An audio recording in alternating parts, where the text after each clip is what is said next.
반갑습니다. 제 소개를 그래도 해야죠. 제 이름은 대구제일교회 박창훈 목사입니다. 오늘부터 우리가 이제 다시 십자가라는 제목으로 우리가 함께 하게 되잖아요. 다시 십자가이니까 십자가가 아니라 우리가 다시 십자가에 초점을 맞추자라는 의미에서 하기 때문에 저는 강의의 개요들을 먼저 설명하고 시작하는 게 좋을 것 같아요. 오늘은 뭘 하느냐면 진짜 십자가에 대한 기본적인 얘기를 할 거예요. 그래서 이건 워낙 많이 들은 얘기인데 하더라도 주제가 다시 십자가이기 때문에 그 십자가 관련된 아주 기본적인 얘기들을 오늘은 해야 될 것 같아요. 오늘은 다 아는 건데 괜히 들어서 시간 아까워 하더라도 다시 한 번 더 묵상하는 시간을 가질 거예요. 내일부터는 조금 이제 전문적으로 좀 들어갈 겁니다. 그래서 내일은 어떻게 하느냐 하면 마태, 마가, 누가복음 이 세 복음서를 우리는 공관복음이라고 그러지 않습니까? 같은 관점에서 보여지는 복음서라는 뜻이거든요. 그래서 그 관점 속에 나타나는 공관복음서에 나타나는 십자가를 다룰 거예요. 그러니까 오늘 기본적인 내용을 듣고 난 다음에 그 깊이가 어떻게 마태, 마가, 누가 속에서 깊어지는지를 배울 수 있는 시간이 되겠죠. 내일은 그렇습니다. 수요일은 오전 예배 때 제가 이제 강의를 하게 될 건데요. 그때 강의한 것들이 유튜브를 통해서 나올 거고 또 직접 듣기를 원하신 분들은 수요일 오후 일부 예배 때 나오셨다가 들으시고 저하고 자꾸 끝나고 난 다음에 토론할 수 있을지는 모르겠어요. 다른 교회에서 잠깐 찾아온다는 분이 있으니까 어쨌든 그런 얘기를 할 수 있을 거예요. 수요일 날은 무슨 얘기를 하느냐 하면 공관복음을 봤으니까 또 하나 남았는 게 있겠죠. 복음서에. 그러니까 요한복음서에 나타난 십자가를 얘기할 거예요. 그러면 우리가 복음서에 나타난 십자가를 웬만큼 우리가 정리할 수 있겠죠? 그게 수요일까지입니다. 목요일 날에는 무엇을 하느냐 하면 바울의 서신 속에 나타난 십자가. 여러분 제가 이제 바울 신학의 중심을 얘기하면서 몇 가지를 설명하다가 두 가지 제가 설명했는데 주일 낮 예배 때 혹시 기억하시나요? 바울 신학의 중심을 저는 두 마디로 요약하고 싶다 그랬죠. 첫 마디가 뭐냐면 그리스도 예수 안에서라는 얘기입니다. 그리스도 예수 안에서. 그걸 제가 설명 한번 했고요. 두 번째는 뭐냐면 바울의 신학을 또 다른 말로 바꾸면 십자가 신학이라고 제가 말씀드린 적이 있어요. 그런 의미에서 목요일 날에는 바울 신학에 나타난 십자가에 대해서 좀 설명을 드릴 거고요. 그리고 마지막 금요일 날은 또 이때는 금요 심야기도회 때 제가 앞에 찬양을 조금 짧게 뒷부분의 기도가 조금 짧더라도 1시간 정도 뭘 하느냐 하면 요한계시록에 나타나는 십자가. 원래 요한복음하고 같이 붙이면 좋지만 일부러 좀 떨어뜨려 놓았었습니다. 그래서 그렇게 하다 보면 한 가지 좀 비는 게 있어요. 우리가 보통 말하는 공동서신, 베드로전서, 베드로후서, 야고보서 이런 부분들요. 이거는 제가 이제 조금 약하게 하더라도 신약학에서 가장 중요한 건 뭐냐?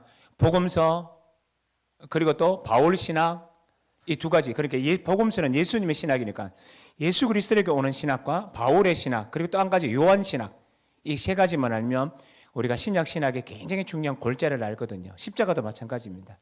그래서 오늘은 아주 기본적인 내용들 그리고 화요일 날에는 공관복음에 나타나는 십자가, 수요일 날에는 요한복음에 나타나는 십자가, 목요일 날에는 바울 사상에 나타난 십자가, 금요일 날에는 요한계시록. 그러다가 몇 주 쉬었다가 다시 또 바이블 아카데미를 할 때는 그때 뭐 한다 그랬죠 제가? 요한계시록. 요즘 요한계시록 가지고 워낙 장난치는 이단들이 많아서 그래서 요한계시록 강의하겠다 이렇게 말씀을 드렸죠. 이제 그렇게 지나갈 거예요. 그래서 오늘은 다시 십자가의 첫 번째 주제로서 십자가를 한번 곱씹어 보자는 겁니다. 그래서 저는 두 가지의 예화를 시작하면서 먼저 좀 시작하고 싶어요. 첫 번째 예화는 뭐냐 하면 필립 얀시가 썼던 책 제목 중에서 굉장히 재미있는 책들이 많습니다. 그 중에 하나가 뭐냐? 제목이 이렇습니다. 하나님 제게 왜 이래요? 하나님 제게 왜 이러세요? 라고 번역되어 있는 건데 물론 그 원제는 이렇습니다. 영어책의 원제는 결코 사라지지 않는 질문들이라는 것들이에요. 그런데 우리나라는 번역을 너무 잘 해놨었어요. 그래서 하나님 제게 왜 이러세요? 라고 이야기하는 것입니다. 그런데 이제 이 책에는 어떤 내용이 나타나느냐면 이런 내용이 나타나요. 이 필립 얀시는 하나님 제게 왜 이러세요? 라는 이 글을 쓰면서 그 글 속에 어떤 내용을 문제를 제기하느냐 하면 하나님이 살아계신데 왜 인간의 삶 속에는 이런 고통이 왜 계속적으로 일어나야 합니까? 그리고 그 고통은 남의 얘기가 아니라 우리의 얘기로 다가올 때도 너무 많습니다 라는 얘기를 우리가 할 수 있다는 거지요. 그래서 그는 이렇게 말합니다. 십자가가 승리고 십자가가 영광이고 십자가가 하나님이 우리를 향한 사랑임에도 불구하고 그리고 십자가 이후에 사는 우리임에도 불구하고 왜 이 땅에는 왜 이런 고통이 많습니까? 라는 얘기예요. 오늘 저는 낮에 저희 후배 목사가 저를 잠깐 만나겠다고 전화하고 찾아왔어요. 그러니까 이제 찾아와서 이제 밥을 좀 사주고 그리고 난 다음에 우리 집에 데리고 와서 이제 대화를 좀 차도 대접하고 이제 과일도 내놓고 이제 대접을 좀 했었어요. 하다가 최근에 있었던 이야기를 제게 했었어요. 뭐라 그러느냐 하면 목사님 그러더라고요. 예, 그러니까 하는 말이 후배가 하는 말이 바로 얼마 전에 첫째 아이를 잃었다는 거예요. 첫째 아이를. 첫째 아이가 태어났을 때 조금 몸이 안 좋았었어요. 근데 이제 그 의사들은 6살이나 7살 이때쯤 세상을 떠날 거다 했는데 아이가 잘 버텼어요. 그러니까 20살 중반쯤까지 애가 너무 잘 자라왔었어요. 그런데 이제 그 아이가 어느 날 한 일주일을 남겨두고 너무 갑자기 악화되어서 손쓸 틈 없이 세상을 떠나게 된 얘기를 하더라고요. 그래서 제가 그 얘기를 듣고 주변에 있었던 슬픈 사람의 얘기도 몇 마디 하고 어줍지 않은 이제 저의 나름대로 위로한답시고 쭉 얘기를 했고요. 사모도 옆에 같이 있었는데 그 사모에게 뭐라 그러냐면 그 사모님한테 제가 뭐라 그러냐면 사모님이 아이를 잃고 나서 어떤 생각이 드냐 하면 가끔 기도할 때 하나님 이 아이 고통이 너무 심한데요. 빨리 데리고 가주세요. 단 조건이 있습니다. 주님 품 안으로 빨리 데리고 가주십시오. 기도했던 게 마음으로 어떨까요? 돌아가고 세상을 떠나고 난 다음에 마음이 아팠겠죠. 엄마가. 그 아픈 마음이 여전히 있더라고요. 그때 제가 뭐라 그러냐면 사모님 지금까지 너무 잘했다. 내가 하나님이라면 사모님한테 너무 잘했다고 칭찬할 것 같다. 제 말이 위로가 되지는 않았을 것 같지만 분명한 건 그런 것들이에요. 이 세상에는 우리가 상상할 수 없는 고난들이 너무 많아요. 그래서 필립이 안씨는 말하기를 이 고통의 문제를 어떻게 말하냐면 결코 사라지지 않는 인생의 문제라고 얘기해요. 이 땅에는 결코 사라지지 않는 고통의 문제가 있다. 이거 어떻게 할 거냐. 그래서 이제 우리나라 책 제목은 고통의 문제를 드러내면서 하나님 제게 왜 이랬어요? 라고 이야기를 합니다. 그래서 그는 첫 번째 대목에서 어떤 기사를 쓰느냐 하면 2012년 12월 14일 크리스마스를 앞둔 며칠 전 미국 전역이 들떠는 공포스러운 사건이 있었다는 겁니다. 남부럽지 않는 환경 속에 자랐던 청년이 아무런 까닭 없이 초등학교에 들어가서 자기가 가지고 있는 총기를 난사했다는 겁니다. 그래서 6살에서 7살 난 초등학교 1학년, 우리나라로 친다면 초등학교 1학년짜리 아이들이 몇 명이 그 자리에서 죽느냐면 20명이나 목숨을 잃어요. 그러면서 이 필립 안씨는 이런 질문을 던지죠. 하나님, 이 고통 웬 겁니까? 이건 말도 안 되잖아요. 라고 문제를 던져요. 그런데 필립 안씨의 글이 왜 힘이 있느냐 하면 그는요, 20명의 죽었던 아이들, 세상을 떠났던 아이들의 이름을 이렇게 얘기해요. 빨간머리 캐서린, 벌어진 치아에서 해맑게 웃던 다니엘, 밝고 파란색 눈의 에밀리, 장난스럽게 웃는 제인, 그들이 좋아했던 반려견의 이름들, 또 그들이 좋아했던 농담들, 그들이 좋아했던 스타들, 이 모든 것들을 다 남겨두고 그 아이들은 고통과 슬픔 가운데 세상을 떠났다. 그러면서 그는 이렇게 말합니다. 몸서리치게끔 하는 이 고통 웬 거냐는 거죠. 하나님, 이게 왜 이래요? 하나님이 살아계시고 영광스러운 주님이면 이게 왜 우리한테 와야 되죠? 여러분 어떠세요? 이런 질문이 여러분에게도 있지 않나요? 그러니까 이런 질문을 이제 그는 던지기 시작해요. 그런데 제가 이 이해를 왜 먼저 드느냐 하면 문제가 다시 십자가이기 때문에 그래요. 십자가가 여기에 대해서 무슨 대답을 할까요? 여러분 이슬람에서는요 인생의 운명은 정해져 있어요. 그걸 다른 말로 하면 숙명론이라 그래요. 어떤 인생인지 다 정해져 있어. 알라의 뜻대로 다 돼요. 그래서 그들은 어떤 문제가 잘 안 풀리면 한마디로 딱 하면 돼요. 인샬라. 이게 주님의 뜻이라는 겁니다. 애가 죽었어요. 다 인샬라. 주님의 뜻이라는 겁니다. 여러분 우리가 코로나19를 바라보면서도 코로나19가 왜 그냐? 최근에 이제 전통주의 신학을 자꾸 한 사람의 특징이 뭐냐? 그러면 뭐냐면 이건 하나님의 심판, 하나님의 역사, 인샬라 이거하고 비슷하게 해석을 해요. 저는 그게 반대예요. 성경을 왜 그렇게 전통적으로 기계론적으로 하시는지 모르겠어요. 저는 그게 반대예요. 이런 고통에 대해서 우리의 답은 딱 한 가지입니다. 숙명론적으로 정해진 게 아니라 사실은 인간의 고통은요, 열려있는 이야기로 바뀌게 돼요. 다시 말하면 이슬람은 인간의 고통을 어떻게 말하냐면 closed story예요. closed story. 닫혀 있는 스토리예요. 그러니까 이건 어떻게 움직일 수 없었던 거예요. 정해졌던 거예요. 숙명론이에요. 그러니 이건 어쩔 수 없는 거기 때문에 그냥 운명대로 받아들여야 된다는 것이에요. 그게 뭐라고요? 우리의 모든 이야기야 고통의 얘기가 뭐라고요? closed 됐다. 닫혀 있는 이야기다라고 얘기를 해요. 그런데 제가 이 이야기를 먼저 꺼냈던 이유는 뭐냐면 십자가는 다르게 얘기해요. 우리의 고통의 문제를 해결된 어떤 답을 얘기하는 게 아니라 그 고통에 대하여 다양하게 해석할 수 있는 오픈되어 있는, 그러니까 오픈드 스토리가 있다는 겁니다. 여러분 이게 무슨 얘기인지 아시나요? 벌써 감지하셨죠? 이게 십자가예요. 이 말은 뭐냐면 하나님께서 우리의 고통에 대해서 너희는 인샬라 하면 안 되는구나, 이제 이슬람 용어니까. 어쨌든 그런 관점에서 이건 정해져 있어, 그건 어쩔 수 없어 라고 말하는 고통의 문제로 다루고 있는 게 아니고, 어떻게 다룬다고요? 그렇게 다루고 있는 것이 아니라 하나님은 그 고통에 대하여 다양하게 하실 말씀이 있어. 그 말은 뭐냐? 너희의 고통에 함께 공감하시는 하나님이 있다는 말은 너희의 고통을 정해진 운명의 수레바퀴 속에 남겨두고 그냥 결정났어 라고 말하는 것이 아니라 너희 고통 속에 함께 뛰어들어서 고통당하시는 하나님을 보여줌으로 말미암아 너희의 이야기는 그리스도의 이야기 속에서 숱하게 해석되어질 수 있는 가능성을 열어놔요. 조금 어렵긴 해도. 그래서 십자가는 뭐냐? Open the story라고 얘기를 해요. 이제 이걸 나중에 조금 더 확장하면서 좀 배워 나가실 수 있을 거라고 생각해요. 제가 이 얘기를 여러분한테 오늘 처음 시작하면서 전해드리고 싶었어요. 두 번째 얘기합니다. 이 얘기를 하기 전에 우리가 한 가지 짚어드릴 게 뭐냐면 십자가가 뭐냐? 그래서 십자가가 뭐냐 하면 우리는 가장 유명한 성경 구절 한 구절 떠올릴 수 있어요. 요한복음 3장 16절 너무 쉽죠?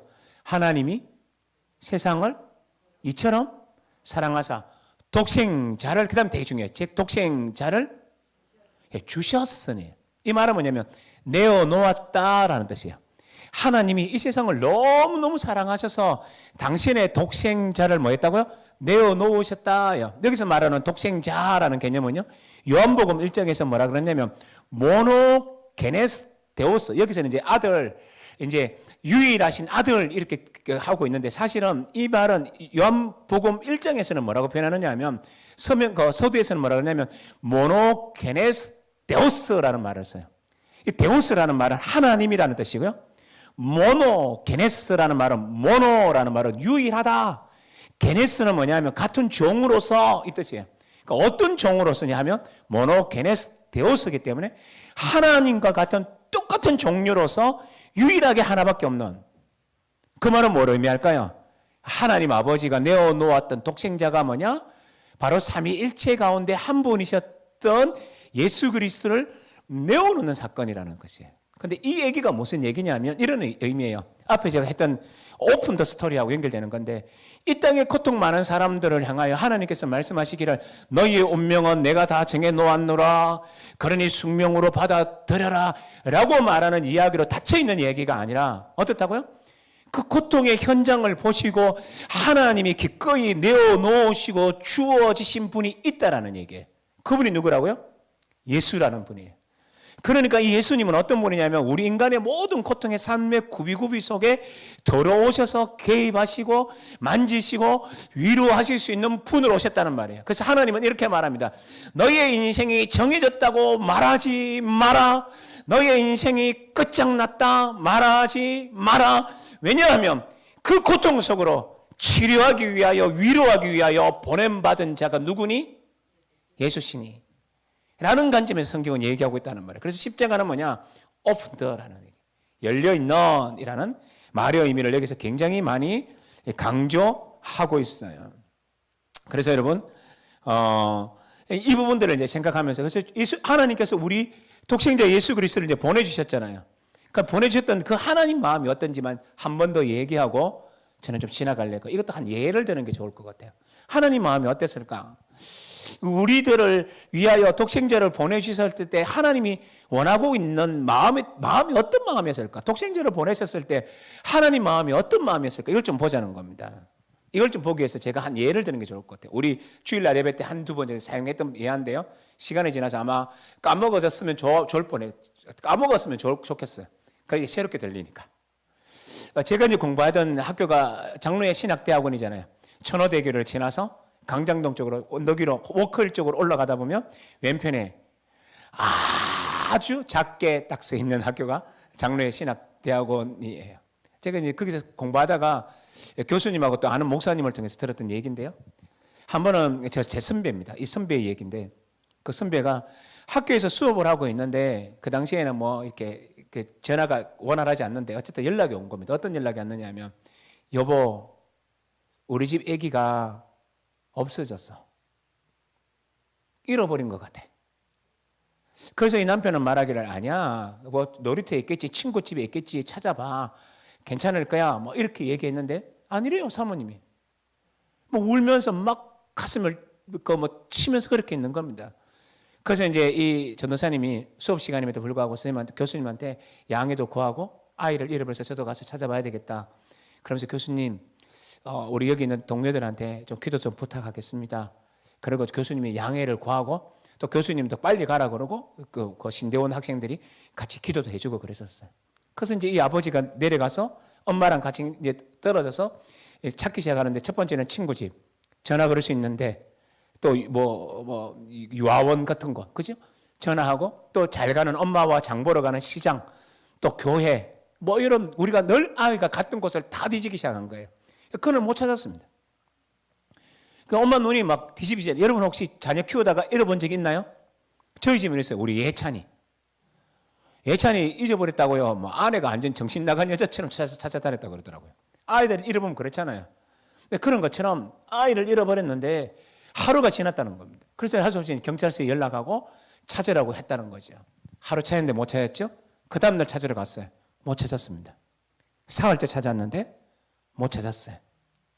아이를 잃어버리고 몇 날이 지나지 않으면 어떤 데드라인이 있다 그러더라고요.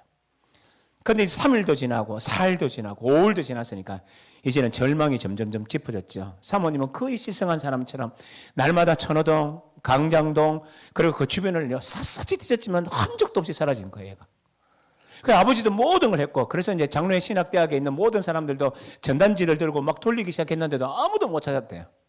그러다가 일주일이 넘었는지 아니면 10일이 지났는지 제가 정확하지는 않는데 그날도 미친 사람처럼 찾고 있는데 전화 한 통이 올린 거예요. 그게 뭐냐면 인상착의로 왔을 때 당신의 아들이라고 추정은 하지만 정확히는 모르겠는데 와주셨으면 좋겠습니다. 아버지가 물었어요. 어딘가요? 천안시입니다. 서울시에서 잃어버렸는데 일주일인가 10일 만에 천안에 있대요. 천안에. 그래서 찾아갔다는 겁니다. 자기 아들이라고 굳게 믿고 그랬으면 좋겠다는 마음으로 달려갔는데 아니나 다를까 어떤 그 임시 위탁소인가 거기 아이가 있는데 저 교실 창문 너머로 보였다는 거예요. 아이를 보는데 다른 아이들은 어떻게 뛰어놀고 하고 있는데 그 아이만 저 구석진 곳에서 겁에 질린 모습으로 약간은 떠는 모습으로 애가 풀이 죽은 채 땅만 바라보고 걸을 이렇게 하고 있더라는 겁니다. 그렇게 안도의 한숨, 눈물이 왈컥 쏟아짐, 자녀를 찾았다는 감동. 그래서 그 문을 열고 뛰어가서 우리 아이 맞다고 하고 간단한 확인 절차를 거친 후에 그 아이를 끌어안고 그렇게 울었대요. 그런데 이 아이가 저 중요한 반전이 뭐냐면 이 아이가 아버지 눈을 못 맞추더래요. 엄마 눈도 못 마주치고. 그래서 데리고 오는데도요 그렇게 애가요 달라졌더래요. 옛날에는 잘 뛰어다니고 장난도 잘 치고 엉뚱한 애였고 까불락 이게 표시말인지 모르겠다. 이 까불락거리는 이런 아이였는데 너무너무 그랬다는 거예요. 그래서 집에 데리고 와서 이제 얘가 좋아하는 게 뭐겠습니까? 홍어 좋아하겠습니까? 아니잖아요. 애가 좋아하는 치킨도 시켜주고 좋아하는 것도 확 사주고 먹이는데 애가 그걸 제대로 먹지를 못하다는 겁니다. 그 식탁에 앉아서 밥을 차려주면 밥을 먹는 게 아니고 가만히 있더래요. 아버지하고 엄마가 먹으라 해도 안 먹더래요. 안 먹고 있다가 그렇게 너무 답답하니까 애가 자꾸 눈치를 보니까 아빠가 이제 딴청을 좀 피워주는 겁니다. 이렇게. 그러면 그 아이가 엄마 아빠가 다른 거 보면 빨리 밥을 팍 퍼먹고요. 또 눈치 보는 거예요. 그러니까 이 부모의 마음이 억장으로 무너지잖아요. 그래서 한 끼, 두 끼, 하루도 그렇게 하루가 지나갔어요. 이틀, 또 그렇게 지나간 겁니다. 그래서 엄마 아빠가 상심했지만 그래도 어떡하겠습니까? 계속 음식을 먹였죠. 먹였는데 3일째 되는 날. 성경에도 3일째 되는 역사가 일어나지 않습니까? 3일째 되는 날 이 꼬마 아이가 밥 먹다가 한 숟갈을 탁 퍼고 먹다가 이런 말 했대요. 아빠, 아빠 그랬대요. 그게 아빠가 옛날에 워낙 많이 들었잖아요. 아빠라는 얘기를. 그런데 3일 만에 그 아이가 아빠 하는데 그 얘기를 듣고는 그래 내 새끼 하면서 밥 먹다가 숟가락 넣고 그 반대편으로 가가지고 아들을 칵 끌어안았대요. 그런데 그때 그 선생님이 했던 말이 뭐냐? 끌어안는 순간 자기 눈에서는 우리 경상도 말 그런 말 있잖아요. 달굣돈 같은 눈물. 툭툭 흘리면서 그렇게 울었대요. 그때 전도사님이 했던 간증이 있어요. 그게 무슨 소리냐면 내 아이가 나를 향하여 아빠라 하는 것보다 세상에 달콤한 목소리가 없었다는 거예요. 제가 이 얘기 왜 했을까요? 이 긴 시간 동안 두 가지 예화를 왜 들었을까요? 이게 바로 십자가예요. 우리가 다시 십자가를 생각할 때 느끼게 되는 가장 중요한 출발점, 오늘은 기본을 얘기한다 그랬으니까 이 기본의 출발점에서 가장 우리가 강렬하게 느끼게 될 건 뭐냐면 하나님이 우리에게 무슨 소리를 듣고 싶어 하는가예요. 그 소리를 듣고 싶어 하기 위해서 하나님이 치러야 했던 것이 무엇인가예요. 그게 바로 다 십자가 안에 담겨져 있어요. 그래서 십자가를 통해서 누구에게 나가요? 하나님 아버지에게 나가요. 성경 한 구절만 찾아볼래요? 옛날에 많이 설명했지만 에베소서 2장 18절이에요. 제가 금방 뭐라 그랬죠? 에베소서 2장 18절. 이건 워낙 중요한 구절이라서 제가 에베소서를 할 때마다 강조하는 구절이에요. 에베소서 2장 18절. 여러분 유튜브 하시는 분들도 이거 찾아볼 수 있겠죠? 에베소서 2장 18절입니다. 자, 2장 18절에 보면 이런 말이 나오죠. 이는 그로 말미암아 우리들이 한 성령 안에서 아버지께 나아감을 얻게 하려 하심이라 이렇게 얘기합니다. 그로 말미암아가 누굴까요? 바로 앞에 나오는 2장 앞부분에 나오는 특별히 11절로부터 17절까지 나오는 이 내용이에요. 그 내용이 뭐죠? 예수님이 십자가에 죽으심으로 말미암아라는 뜻이에요. 그러니까 주님이 십자가에 죽으심으로 말미암아 우리가 어떻게 했다고요? 13절 한번 보실래요? 13절? 이제는 전에 멀리 있던 너희가 그리스도 예수 안에서 그리스도의 뭐로? 그렇죠? 그렇게 얘기를 합니다. 또 14절에 그는 우리 앞형이신지라 둘로 하늘을 만드사 원수된 것 곧 중간에 막힌 담을 자기 육체로 뭐 했다고요? 허무시고 육체로 허무셨다는 말은 뭐죠? 자기의 육체를 십자가에 내어놓고 죽으심으로 말미암아 라는 겁니다. 그게 16절에 나오죠. 십자가로 이 둘을 한 몸으로 하나님과 화목하게 하려 하심이라 원수된 것을 뭐로 소멸하시고 십자가로 소멸하시고 그래요. 여기서 원수라는 건 이중적 개념이에요. 하나님과 인간의 원수됨, 유대인과 이방인의 원수됨. 이 모든 것들을 뭐로 깨시고 뭐로 허물어요? 예수님의 육체로, 13절에는 예수님의 피로, 또 여기서는 또 뭐라 그래요? 그 예수님의 십자가로 이 모든 것들을 했다는 거예요.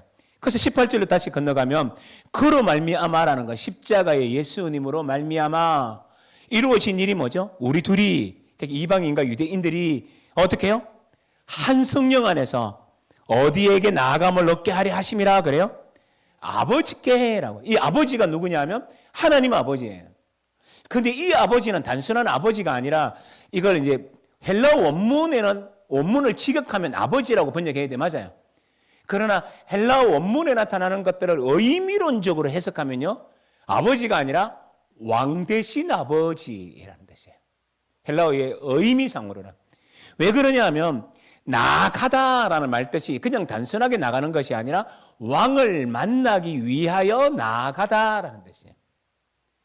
그러니까 이 말은 뭐냐면 죄인이었던 우리들이 하나님 아버지께 나가는데 하나님 함께 나가는데 옛날에는 하나님과 나 사이에 죄 때문에 못 갔는데 이제는 갈 수 있었어요. 그런데 그 하나님을 이제는 우리가 뭐라고 부를 수 있다는 말이에요?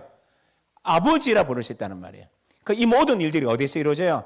십자가예요. 그럼 다시 첫 번째 예화와 두 번째 너무 쉬운 얘기를 하고 있지만 기본이니까요. 그러니까 이 말은 뭘 말해주느냐? 우리의 인생을 해결할 수 있는 것도 십자가예요. 우리 인생의 수수께끼를 풀 수 있는 것도 십자가예요. 내가 모든 것들을 다 해결하고 다 이해하지 못하지만 그러나 십자가 안에 들어갈 때는 숙명론적으로 내 인생을 받아들이는 것이 아니라 예수님의 사랑 안에서 해결할 수 있는 가능성이 무한히 열려있다는 가능성이 인간을 바라보는 삶을 열어주는 것이 뭐냐? 십자가고 동시에 우리의 구원, 하나님을 아빠! 다 다른 말로 바꾸면, 역으로 바꾸면 하나님이 그토록 우리에게 듣고 싶었던 저 죄인들로 하여금 듣고 싶었던 아빠라는 말을 들을 수 있게 만드는 게 뭐라고요? 십자가라고 얘기를 해요. 이것을 우리에게 말해주고 있는 것이 뭐냐? 십자가 사건이에요. 자, 그러니까 이 십자가 사건은 우리에게 뭘 말해주느냐 하면 하나님의 마음을 가장 잘 알게 해주는 게 뭐다? 십자가 사건이라는 것을 우리에게 말해주고 있어요. 자, 그럼 한 구절만 더 보고 이제 기본적인 얘기를 지금부터 빠르게 진행해 나갈 겁니다. 그래서 뭐 보냐? 로마서 5장 8절 다 외우고 있는 구절입니다. 자, 로마서 5장 8절에 뭐라고 기록되어 있는지 다 아시죠? 로마서 5장 8절에 뭐라고 되어 있나요?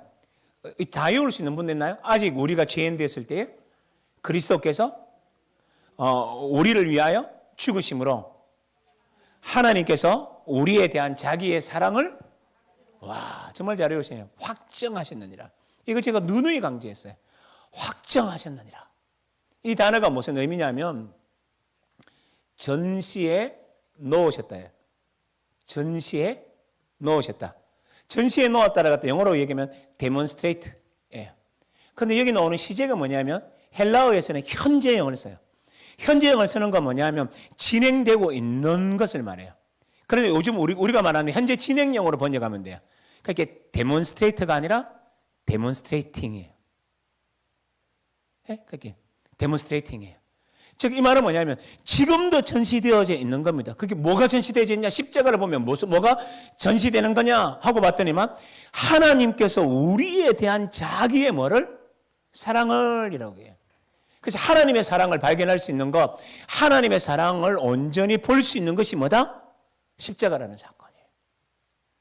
그런 관점에서 이제 우리가 오늘 이 시간 쉬운 이 내용들을 여러분하고 저하고 함께 볼 겁니다. 그러면 하나님이 우리를 사랑해서 치러오신 그 희생이 뭘까? 우리의 인생 구비구비 우리의 고통을 다 이해할 수 있다는 건 하나님이 무엇을 경험해서 그럴까? 이걸 우리가 좀 살펴보는 겁니다. 그러려면 우리가 제일 먼저 기본적으로 들어가야 될 게 뭐냐면 예수는 어떤 고통을 당하셨나? 예수는 어떤 고통을 당하셨나? 자, 여러분 예수님이 어떤 고통을 당하셨는지는 아시죠? 여러분 이거 내일 얘기할 건데요. 내일 누가복음을 통해서 얘기할 건데 잠깐 얘기하면 예수님이 십자가에 매달리셨을 때 외치셨던 중간에 7마디 중에 중간에 나왔던 메시지가 뭔지 아세요 혹시? 저들의 죄를 사하여 주십시오. 오늘 네가 나와 함께 낙원에 가 있으리라. 세 번째는 여자여 보소서 아들이니이다. 보라 내 어머니라. 네 번째는 엘렐리 라마 사박단이죠. 그러니까 독생자 예수 그리스도가 이거 내일 다룰 거니까 지금 깊이 안 할까요? 여기서는요. 엘리 라마 사박단이라는 말은 나의 하나님 왜 나를 버리셨습니까? 하고 막 외치기 시작해요. 그럼 이 말 속에는 두 가지 의미가 내포되어 있죠. 첫 번째는 뭐냐면 버림받는 예수 그리스도예요. 맞죠? 이거는 이제 신학적 용어뿐만 아니라 우리가 이제 보통 이제 그 논문에 쓰는 단어 아니면 신학적 용어로 쓸 때 간단하게 쓰기 위해서는 뭐라고 하냐면 유기의 외침을 지르시는 그리스도 이렇게 얘기합니다. 아니면 그리스도 유기의 외침을 부르시다 이런 얘기를 써요. 그 유기의 외치심이에요. 그러니까 이 말은 뭐냐면 이 단어 속에는 예수님의 버리심이 있어요. 이건 내일 얘기할 겁니다. 이건 여기까지만 하고요. 그러면 또 한 가지 국면이 되어 있죠. 버림받은 예수가 있다면 한 가지가 더 있어야 되죠. 그건 뭐가 있나요? 버리시는 하나님이 있어야 돼요. 우리가 십자가를 생각할 때 가장 기본에서 자꾸 놓쳐요. 제가 이런 강의들을 몇 번 했음에도 불구하고 성도들은 자꾸 놓쳐요. 십자가를 생각할 때 항상 우리는 뭘 생각하냐면 하나님이 예수 그리스도가 우리를 위해 당한 고난, 그래서 예수님이 이런 고통을 당하심 여기서는 굉장히 많이 관심을 가지는데 한 가지를 놓치고 있는 게 있어요. 그 십자가에 드러난 하나님 아버지의 고통이라는 거죠. 고통이 어떨까요? 앞에도 제가 얘기했던 것처럼 오늘도 제가 만났던 목사님 부부들 오늘 만나서 얘기했는데 제가 웬만하면 또 월요일날 안 만나 주거든요.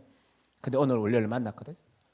그러면서 이제 그런 것처럼 사람의 고통, 이거 하나님의 고통 말할 수 없어요. 여러분 멀리 있는 분인지 여러분 잘 모르시겠지만 한 번은 이런 적이 있어요. 제가 청년부를 담당할 때였어요. 청년부를 담당하고 있는데 한 청년이 저한테 와서 뭐라 그러냐면 목사님, 그래 왜 그러니까 저 이틀 후, 3일 후 제가 군대 갑니다 그러더라고요. 아 그러냐? 야 너 맛있는 밥도 못 사주고 어떡하냐? 그러니까 괜찮아요. 그러면서 목사님 기도만 해주시면 된다 그러더라고요. 그래서 그 친구를 붙잡고 제가 기도를 했어요. 간절히 기도를 했죠. 기도를 했는데 이 아이가 이제 목사님 고맙습니다 하고 그냥 가는 거예요. 어디 가냐? 그러니까 자기가 있는 곳이 우리 대구에 학교를 안 다니고 다른 외지에 충청도에 있는 학교를 다니고 있었거든요. 대학교를. 거기 친구도 만나고 그 애들하고 또 오늘 이별도 하고 그 다음에 또 대구 내려와야 되니까 오늘 급하게 가야 된다고 오늘 오후 때 만나기로 했다고 그러더라고요. 그 청년부 예배 마치고 급하게 가더라고요. 그래 잘 갔다 와라 그러고 네 계속 기도할게 그러고 갔었어요. 그리고 한 저녁쯤 청년부 모든 모임을 다 마치고 리더 모임까지 다 마치고 한 8시가 됐는데 그 동생이 저한테 전화가 왔어요. 동생이 전화 와서 목사님 그러더라고. 왜? 그러니까 우리 형이요. 그래 왜? 형이 죽었어요. 조금 전에 군대 가겠다고 한 얘가. 야 말도 안 되는 소리 하지 마라 그러니까 자초지종이 이렇더라고요. 그 청년의 친구들하고 다 마치고 헤어지고 그렇게 초저녁 때니까 뭐 이거 아이가 얼마나 생생했겠습니까? 그렇죠. 또 예수 믿는 애라서 술도 안 마셨을 거고. 그렇게 또 술 마시다 가면 친구들 밤에 마시잖아요. 그렇죠? 예, 그러니까 그런 것도 없이 애가 그냥 말짱하게 이렇게 걸어가고 있는데 그렇게 신호등을 이렇게 네 거리가 이렇게 있으면 이쪽을 건너고 있는데 앰뷸런스가 그것도 낮 시간에 오후 해질 무렵 시간에 이 앰뷸런스가 윙윙윙 하더니만 이거 막 앰뷸런스 이걸 울리면서 사람들 비켜줄 것 아닙니까? 그러면 이제 신호를 위반하고 좌회전에 들어온 거예요. 좌회전. 그리고 그 아이를 치게 되는 거예요. 그 이 아이는 뭐 굉장히 막 나뒹굴었고 그래서 또 이 앰뷸런스는 막 옆에 박아버리고 그렇게 뭐 아이 넘어진 것도 말할 것도 없는데 앰뷸런스는 얼마나 급했겠습니까? 그래서 그 앰뷸런스를 열어본 거예요. 그 환자 걸려본 환자는 아무도 없고 그리고 운전석을 열어보니까 그 운전수 한 명이 있었는데 술 먹고 있었던 거예요. 술 먹고 이런 일이 일어났으니까 이게 억장이 무너지잖아요. 그리고 그 아들 잃었잖아요. 우리 집에도 그런 일이 있어요. 사실 우리 집에도. 우리 집이 아니고 그러니까 나하고 가장 뭐라 그랬나 우리 사촌 형님 그 형수님은 나를 지금도 사랑하고 아껴주고 있거든요. 나만 가면 너무 좋아해요. 근데 그 형수님의 아이였고 우리 그 당시에는 지금은 이제 우리 지방대보다는 서울대를 좋아하지만 서울 쪽에 대학을 좀 그 당시만 하더라도 대구의 경북대학교는 정말 좋은 대학이거든요. 그 전교 1등, 2등 하던 아이였고 그래서 그 경대에 최고 좋은 과에 전액 장학생으로 들어갔던 수지였었어요. 근데 그 아이도 내당교회 발 앞에 방고개라고 거기에 길을 건너가고 있는데 똑같이 앰뷸런스는 아니었고 코란도 운전자가 그냥 파란불 건너가고 있는 이 아이를 쳐서 그 밑에 파출소가 있는데 거기까지 내 조카가 굴러서 거기 가서 아이가 넘었고 그래서 얼마나 세게 박았는지 이해가 가시겠죠. 그리고 그 운전자는 술 먹은 사람이었었어요. 그 다음에 우리 형수님이 얼마나 아팠는지 형님은 그 아이 때문에 그렇게 건강하셨던 분인데 그렇게 오래 살지는 못하셨어요. 그래서 몇 해 전에 세상을 떠나시더라고요. 그게 시름시름 큰형님이. 예, 그런 일들이 나더라고요. 근데 그런 일들이 일어났었어요. 그래서 제가 이제 청년부 목사니까 그 친구의 그 장례식장이 있는 그 충청도 그쪽 도시로 갔죠. 가서 제가 뭐 기가 막혀서 아무 말도 못 하겠더라고요. 그냥 아무것도 하지 않고 그냥 기도만 그냥 제 혼자 묵상하고 그 당시에 그 집사님을 위로하고 이렇게 했는데 집사님께서 그러시더라고요. 목사님 오셨으면 기도해 달라고, 예배 드려 달라고. 그러니까 제가 뭐라고 저 예배 못 드립니다. 집사님 죄송한데요. 제가 무슨 말을 합니까? 저 할 말 없고 저 기도만 하고 있겠습니다. 그러니까 그 집사님께서 하신 말씀이 목사님이면 예배 드리셔야지 어떻게 가만히 있냐고. 예배 드려 달라고. 자기도 얼마나 힘들었으면 그랬겠습니까? 그래서 말씀 드릴 것이 없었는데 뭘 전할지도 몰랐는데 그러면 우리가 찬양하고 말씀을 전하겠습니다. 그럼 먼저 찬양부터 하십시다. 집사님 좋아하시는 찬양 없으십니까? 그 좋아하는 찬양을 부르는 중에 내 머릿속에 스치듯 지나갔던 말씀이 조금 이따 보겠지만 마가복음 15장의 말씀이 떠오르더라고요. 마가복음 15장뿐만 아니라 누가복음 나오는 이 말씀이 전부 다 뭐냐? 바로 이 대목이더라고요. 이 대목. 어떤 대목? 이 아버지의 마음을 누가 이해할까요? 엄마의 마음을 누가 이해할까요? 그런데 이해하시는 분이 계세요. 누군지 아세요? 독생자를 처절하게 잃어본 경험을 가지고 계신 분이 한 분이 있기 때문이에요. 그분은 누구죠? 하나님이에요. 그게 갑자기 생각이 나더라고요. 그래서 그 집사님과 다른 얘기는 못하고 딱 5분 정도 메시지를 전하면서 집사님, 저는 집사님 마음을 다 이해하지 못하고 마음은 아프지만 다 이해 못해요. 그러나 집사님의 마음을 누구보다도 잘 이해하시는 분이 오늘 이 말씀 속에 나타납니다. 이분은 바로 하나님입니다. 왜냐하면 하나님은 독생자를 잃어보신 경험이 있기 때문입니다. 그렇다면요, 집사님의 아들이 하늘나라 갔고 영광의 속에 들어간 건 우리가 아는 것처럼, 그렇지만 이 고통이 너무 쏟아진 것처럼 하나님에게도 그런 마음이 있었는데, 우리 이 시간 기도하십시다. 하나님만이 집사님을 이해할 수 있고, 그러니 하나님께 집사님도 기도했으면 좋겠습니다. 내 마음 아시는 하나님이 나를 위로해 달라고. 그럼 제가 이 말씀을 왜 드리는지 아세요? 하나님 마음이 얼마나 아팠을까요? 독생자를 잃어버리는 그 마음을 누가 알까요? 자녀 잃어버린 부모를 한번 본 적이 있는데, 자녀가 자기 눈앞에서 딱 세상을 떠나니까요, 이 부모가 이렇게 써 있다가 이게 그냥 주지 않는 게 아니고 갑자기 힘이 들어가 있다가 뭔가 탁 부러지면 사람이 갑자기 꽉 쓰러지는 경우 있죠. 그냥 바로 그 자리에서 낙엽이 떨어지듯이 쓰러지더라고요. 이게 뭐냐? 아픔이에요. 하나님 아버지가 이랬다는 것을 우리가 기억할 필요가 있어요. 하나님도 아프셨을까? 그럼요. 하나님도 힘들었을까? 정말 힘들으셨겠죠. 그런데 왜 하셨을까요? 비유는 한 가지. 우리로 하여금 아빠 소리 듣고 싶어서. 너희들이 나보고 아빠라는 얘기 듣고 싶어서. 힘들고 어렵고 주눅 들어있는 우리들이 하나님을 향하여 아빠라는 얘기를 듣고 싶어서. 그게 십자가에서 일어난 사건이에요. 이게 하나님 아버지의 마음이에요. 그래서 하나님이 우리를 어떻게 사랑하냐? 금방 느껴지죠. 하나님이 십자가를 우리에게 지금도 보여주고 있으니까. 그래서 다시 십자가의 이 강의가 우리에게 필요한 건 뭐냐? 바로 이 대목이에요. 주님이 우리를 위하여 독생자를 내어놓으셨구나. 하나님이 이렇게 아프셨구나. 우리가 이제 이것을 이해하는 거죠. 그렇다면 이제 하나님의 고통을 받다면 이제는 또 한 가지를 봐야 되겠죠. 버림받는 예수 그리스도의 고통. 이건 제가 워낙 많이 말씀을 드려서 또 유튜브에 지금 같이 동참하고 있는 우리 성도님들도 아마 이 부분들은 너무 많이 들으셨던 얘기라서 제가 이걸 말해야 되나 말아야 되냐 오늘 낮에도 몇 번이나 고민했어요. 이거 설명해야 되나 말아야 되냐 고민했지만 다시 십자가니까 재빠르게 한번 설명하는 게 좋을 것 같아요.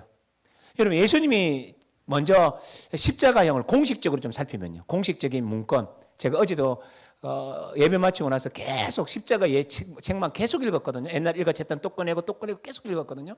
하루 종일 읽다가 왔는데, 이 십자가에 대한 모든 정보들을 보면 앞부분에는 거의 대략적으로 이렇게 이야기합니다. 십자가에 매달리기 전에 군인들은 십자가에 매달리는 사람들을 향하여 폭거를 행할 수밖에 없습니다. 두들겨 팰 수밖에 없어요. 자, 여기서 이제 참고가 있는데, 십자가에 매다는 사람들은 보통 누구냐면요, 여러분, 로마인들은 매달지 않아요. 로마인들은 십자가형이 없습니다. 그런데 이제 로마인임에도 불구하고, 로마의 시민권이 없는 사람이 있죠. 로마에 사는, 그 나라에 사는 사람임에도 불구하고, 로마인으로 로마에 살고 있는 사람인데도 불구하고, 또 시민인데도 불구하고 십자가에 못 박는 사람은 딱 한 종류예요. 그거 뭐냐? 체제 전복하려고 하는 사람들, 반역하는 사람들 있죠. 그런 사람들만 어떻게 하냐? 그냥 뭡니까? 십자가에 못 박아요. 그러니까 이 사람들은 누구죠? 체제 반역자들이에요. 체제 반역자들. 그런 사람은 십자가에 못 박아요. 그러나 대부분의 사람들은 어떤 사람들이냐? 하층민들. 그리고 하층민 중에서도 노예들. 근데 어떤 노예들이냐면 주인에게서 도망친 노예들. 제가 좀 이따 설명할까요? 어디서부터 도망친 노예들? 주인에게서 도망친 노예들은 그렇게 다 잡아서 십자가에 매달려요. 왜 그럴까요? 또 전복 체제를 꿈꾸던 사람은 왜 십자가에 못 박을까요? 반란을 일삼는 사람은 십자가에 못 박아요. 왜 그럴까요? 여러분 지금부터 유튜브도 잠깐 쉬어도 괜찮죠? 가능한가요? 안 되는가? 가능해요? 그러면 지금 시간이 20분인데요. 15분 쉬고 2부로 들어가겠는데 지금 질문안을 던져놓은 거예요. 왜 이렇게 전복을 체제하는 사람들, 반란을 일으키는 사람들, 노예들 가운데 도망치다 붙잡힌 사람은 왜 십자가에 왜 맞박을 수밖에 없을까요? 이 얘기를 시작하면서부터 예수님의 십자가의 고난을 다시 시작하도록 하겠습니다. 15분 후에 다시 뵙죠? 쉬겠습니다. 마치기 전에 제가 그랬잖아요. 십자가에 못 박는 사람은 로마의 시민들이 아니다. 로마 시민이라도 못 박는 사람은 정해져 있다. 그건 누구라고요? 체제 반역자. 두 번째는 노예들. 노예들 중에 어떤 노예들요? 그렇죠. 도망친 노예들. 그들은 왜 십자가에 못 박는 줄 아세요? 십자가가 사람들에게 본을 보일 수 있는 가장 혹독한 방법이기 때문에 그래요. 즉 이 말은 다른 말로 바꾸면 로마의 정치는 우리 로마의 정치를 우리 굉장히 유명한 말로 알고 있잖아요. 팍스 로마나. 로마의 평화. 기억나시죠? 팍스 로마나인데 그들은 굉장히 평화를 통하여서 로마를 다스리고 이 로마의 평화를 세상에 주는 것을 가장 좋아했던 사람들이잖아요. 그렇죠? 그렇게 했던 사람이지만 사실은 그게 아니에요. 철권이에요. 철권. 다른 말로 바꾸면 노예들을 그렇게 죽이는 이유는 뭐냐면 본보기를 삼기 위해서요. 그 사람들이 예를 들면 노예로 잡혀가다가 도망가다가 붙잡히면 곤장 40대다 생각해 보십시오. 그럼 어떨까요? 도망가는 게 훨씬 수월할 거예요. 노예로 도망가다가 붙잡히면 그냥 어디에 붙잡아가지고 단두대에 칼로 그냥 짝뚝 잘라가지고 죽인다. 이랬으면요 도망가는 사람이 꽤 많았을 거예요. 왜냐하면 그 죽음은 전혀 두려운 게 아니거든요. 죽으면 끝나는 세상이거든요. 그런데 십자가는 그 죽음이 혹독하기 때문이에요. 십자가에 매달려 죽는 사람은요 두 가지로 얘기할 수 있어요. 죽을 때도 고통스러운데 죽고 나서는 더 끔찍스러운 게 십자가예요. 왜냐하면 조금 이따 제가 설명을 좀 더 드리겠지만 십자가에 매달려 있는 것도 고통이다는 것은 좀 이따 제가 설명하고요. 십자가에 죽고 난 후에도 혹독하다는 것은 어떻게 하느냐면 십자가에 원래 매달려 죽잖아요. 죽으면 그날이 유대 땅만 아니면 이방 땅이면 상관없어요. 매달리면 어떻게 그대로 둬요. 그게 그대로 두면 사람이 십자가에 매달려 죽고 있으면 어떻게 되죠?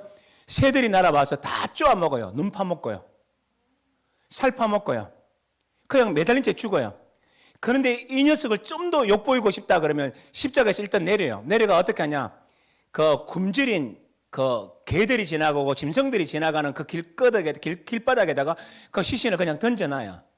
그러면 새들이 와서 쪼아물 뿐만 아니라 지나가던 그 누굽니까?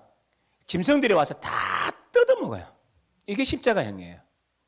근데 예수님은 그렇게 죽지 않죠. 왜요? 유대 땅이기 때문에 가능했어요. 안식일 전날이기 때문에.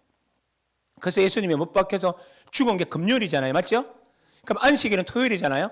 토요일 날 몇 시부터 시작해요? 해질 때부터. 금요일 해질 때부터 토요일 해질 때까지니까 금요일 오후 해질 때쯤 예수님이 죽으신 게 오후 3시쯤으로 봤을 때 예수님이 못 박힌 시간을 신학자들은 이렇게 얘기합니다. 오전 9시에서 3시로 보지 않고 오전 한 10시나 10시 반부터 오후 3시 정도로 봐요.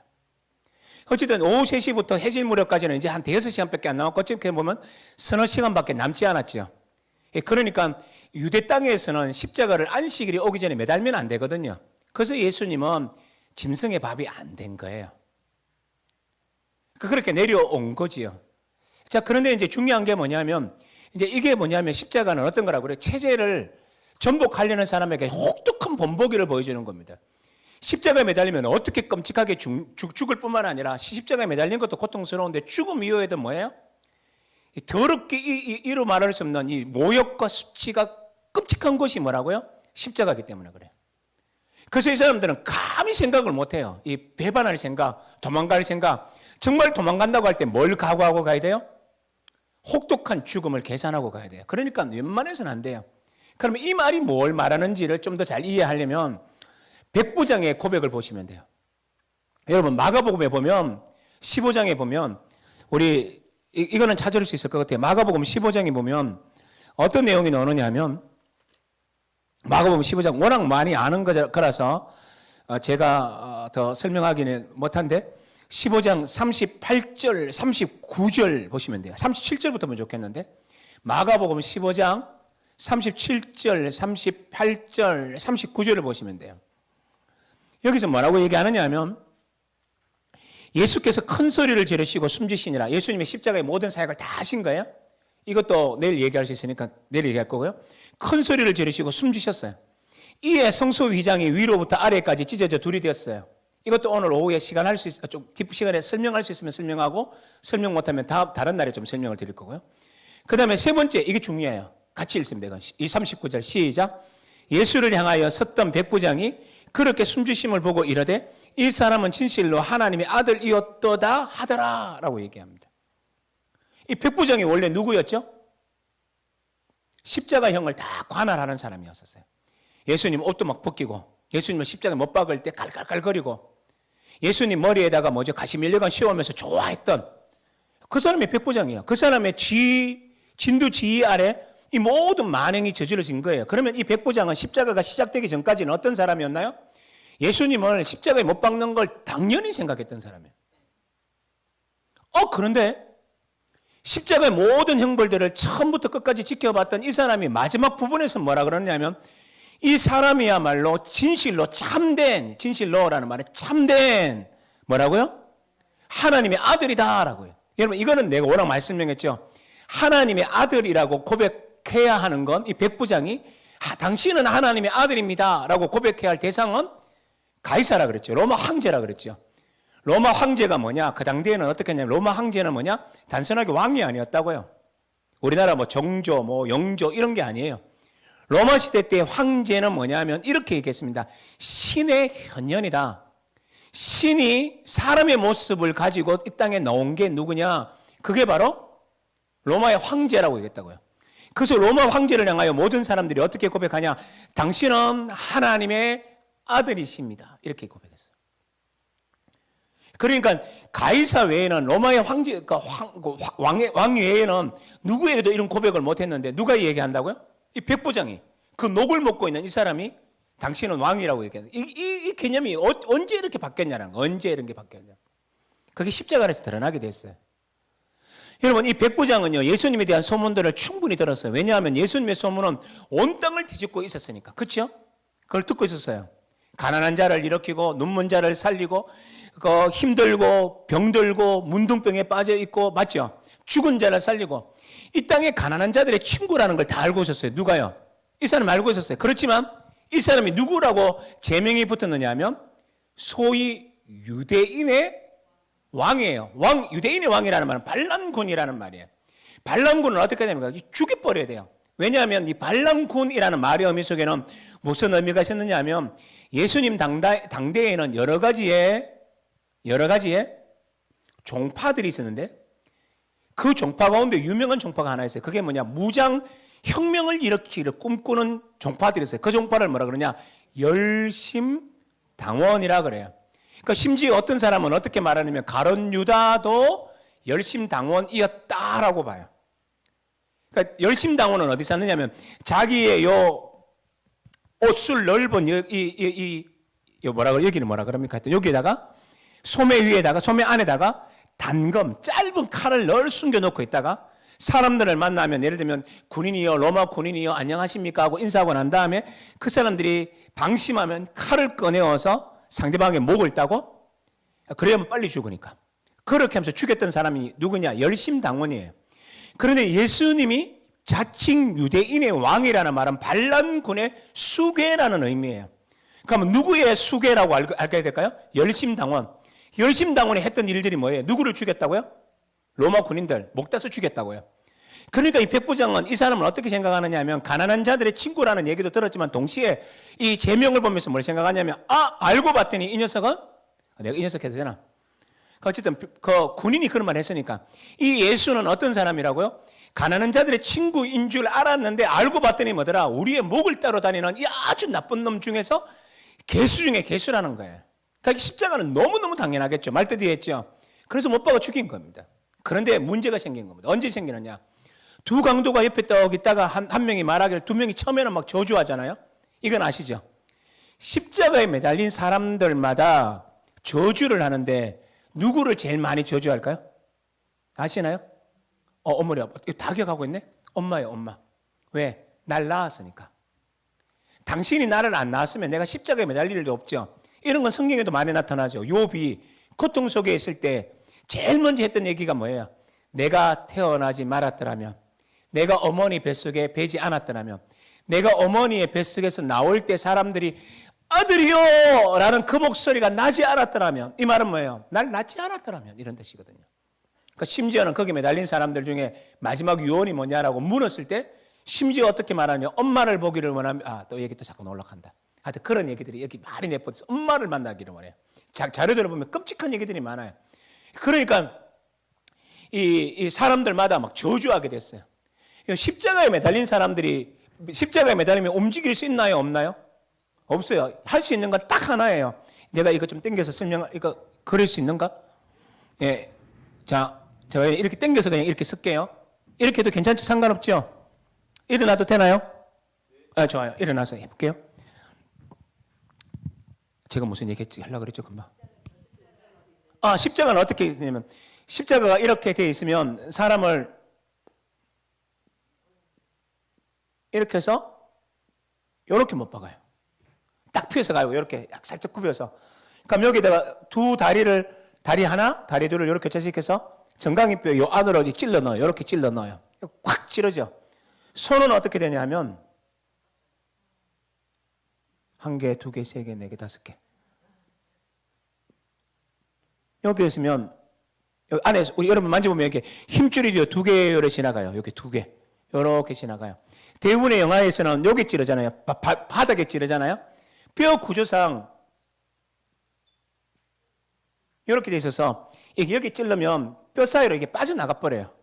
그러니까 이게 여기 안 찔러요. 어디 찌르냐면 여기 손목에 찔러요. 그러니까 손목에 찌르니까 이게 이제 고정되어 있어요. 뭐 어떻게 움직일 수가 없습니다. 그래서 이렇게 막고, 이렇게 막고, 이렇게 막아요. 그럼 어떻게 되냐면 사람이 이렇게 딱 되어 있으면 처지겠죠. 이렇게 처져요. 처지는 요 대목에 딱 처졌을 때 그 중간쯤에 뭘 두느냐면 이게 이제 측면들을 보면 나무 기둥이 이렇게 있고 사람이 이렇게 되어 있고 몸통이 이렇게 되어 있고 엉덩이가 이렇게 되어 있고 이렇게 되어 있겠죠. 그럼 요 엉덩이 받침대를 줍니다. 엉덩이 받침대를 달아놔요. 그런데 받침대가 우리가 앉는 뭐 자전거 안장 이런 게 아니에요. 약간 튀어나올 정도. 아주 이게 약간 이렇게 걸릴 정도. 왜냐하면 안장이 있으면 힘을 여기다 받으니까 이 오래 번지잖아요. 이게 뭐냐 고통을 덜 받잖아요. 그래서 고통을 이게 덜 하기 위해서 이걸 둔 게 아니고 사실은 요 작은 걸 둔 거 뭐냐면 사람이 이렇게 매달려 있으면 힘들잖아요. 내려오죠. 이건 내가 의학기가 아니니까 의학하는 사람 얘기하더라고요. 이렇게 오면 이 구조가 뭐냐 하면 모든 피가 심장으로 쏠린대요. 그럼 심장에 피가 갑자기 모이면 심장이 어떻게 될까요? 터질라 그러겠죠. 그 터지지, 이게 너무 심하니까, 고통스러워 숨을 못 쉬니까 어떻게 한다고요? 다시 이걸 잡아, 이렇게, 할 수 있게끔 하는, 여기, 그 역할을 하는 거예요. 그럼 이 역할은 십자가에 매달린 사람을 편하게 해주는 건가요? 더 고통을 야기시키기 위한 오래 고통받게 하기 위한 수단인가요? 수단이에요, 수단. 요걸 요렇게 달아놔요. 그러니까 십자가에 매달린 사람은 엄청난, 다시 내 앉아서 하려고 그러는데, 그래서 이제 십자가의 고통은 정말로 힘이 들어요. 너무 힘이 들어서 어떻게 하나 하고 이렇게 매달려 이제 죽어 가겠죠. 그럴 때 이제 너무 힘드니까 양쪽에 있는 사람들이 막 저주하고 하고 있는 게 그 첫 장면이에요. 그때예요, 그때. 모두가 저주하고 있는데 예수님께서 첫 번째 했던 말씀이 있잖아요. 그게 뭐죠? 아버지여 저희의 죄를 사하여 주십시오. 자기의 하는 것을 알지 못하니이다. 우와, 이거 말도 안 되는 거예요. 저주하는 것도 당연한데 침묵을 지키는 것만 해도 저주하는 게 너무나 당연한 거고 그건 원래 그런 거고 그리고 나서 이제 뭡니까? 이거 침묵을 지키는 것도 대단한데 거기에서 입에서 말이 나오는 겁니다. 더 중요한 건 뭐냐? 십자가에 매달린 사람은 이렇게 하니까 움직일 수 있는 건 요거밖에 없어요. 요거밖에 없어요. 이걸 며칠 하냐? 건강한 사람은 7일, 약한 사람은 3일. 근데 예수님은 매달린 지 5시간 반, 4시간 반, 길게는 6시간, 조금 더 짧게는 5시간, 조금 더 짧게는 4시간 반밖에 매달려 있지 않은 거예요. 그리고 죽은 거예요. 그래서 빌라도가 놀라잖아요. 벌써 죽었다고? 그래서 옆구리를 찔러보았더니 물과 피가 나더라. 죽은 사람의 이 피가 이렇게 분리되는 현상이거든요. 그래서 완전히 죽었다는 거죠. 이렇게 일어나요. 못 움직이는데 이 사람들이 세상을 향하여 할 수 있는 공격 무기가 있어요. 그런데 3가지예요. 첫 번째는 뭐냐? 저주하는 말. 두 번째는 이런 말 우리끼리 해야 되지. 어른들이니까 오줌을 싸는 일. 세 번째는 뭐냐? 침 뱉는 거. 그런데 이 중에서 할 수 있는 거는 말밖에 없어요. 왜냐하면 채찍에 맞고 먼저 올라갔기 때문에 수분기가 다 빠졌겠죠. 피가 다 빠지고 그럼 무슨 현상이 나타나나요? 탈수 현상이 나타나니까 입에서 침이 있을까요? 그래서 이제 십자가에 처음 매달렸을 때 사람들이 침을 뱉는 거예요. 군인들을 향하여 막 침을 뱉으면 군인들은 피해가면서 조롱하는 거죠. 뭐 예를 들면 나 맞춰봐라, 나 맞춰봐라, 뭐 이러면서. 그러면 그게 놀이가 돼요. 놀이. 십자가에서 놀이. 그런데 그 놀이가 우리가 볼 때는 그 놀이처럼 보이지만 그걸 정상적인 사람이 보면 그것만큼 끔찍한 게 없어요. 그러면 이제 침 뱉는 게 안 되면 그 다음에 어떻게 하냐? 로마 군인들을 향하여 오줌을 깔게 해요. 그 뭐냐면 나의 모든 것을 할 수 있는 게 그거밖에 없으니까 그 정도로 처참한 게 십자가예요. 그 십자가는 인간이 아니라 짐승의 죽음보다도 더 혹독한 죽음이에요. 그걸 이제 묘사했던 말이 뭔지 기억나시나요? 세례요한이 보라 세상 죄를 지고 가는 하나님의 어린 양은 어떤 어린 양인가요? 도살당하는 양. 껍질이 벗겨지고 피를 다 쏟고 온몸이 잘리는 거. 그런 것들을 예수님의 십자가에 연결하는 것들이 의미가 이런 거예요. 자, 이 정도까지는 이해가 됐죠. 그런데 이때 놀라운 일이 발생하는 거죠. 그게 뭡니까? 모두가 저주하고 침을 뱉고 오줌을 싸고 또 뭡니까? 그 부모를 욕하고 엄마를 저주하고 이거 말도 안 되는 일들이 막 있고 그러면 또 그 밑에 있는 군인들은 막 깔깔거리면서 그거 뭡니까? 막 저주하고 와 이런 현실 속에서 그들의 소용돌이 같은 이 짐승보다 못한 이 야만성 속에 한마디가 탁 넣어져. 그 말이 뭡니까? 아버지, 저희의 죄를 용서해달라고. 저희라는 말이에요. 저희가 누굴까요? 그러니까 예수님께서 이렇게 매달리면서 이제 둘러보는 거예요. 누구를? 처음에는 군인들을. 자기를 괴롭히는 군인들을. 두 번째는요. 자기를 향하여 십박에 못 박고 누런 일을 드러내고 있는 대제사장들, 서기관들. 그리고 백성들 3년 동안 사랑했음에도 불구하고 예수님이 자기들을 잘해줄 때는 예수님 주여 주여 하던 사람이 자기의 입맛이 맞지 않는다고 지금 금방 돌아서고 아무것도 도와주지 않는 무관심한 군중들. 그 모든 사람들을 통원해서 뭐라 그래요? 용서해 달라 그래요. 이 말의 의미가 도대체 무슨 의미일까요? 보십시오. 자신을 죽이고 있는 자, 조롱하는 자, 사랑에 배반하고 이 말을 다른 말로 바꾸면 무관심한 자.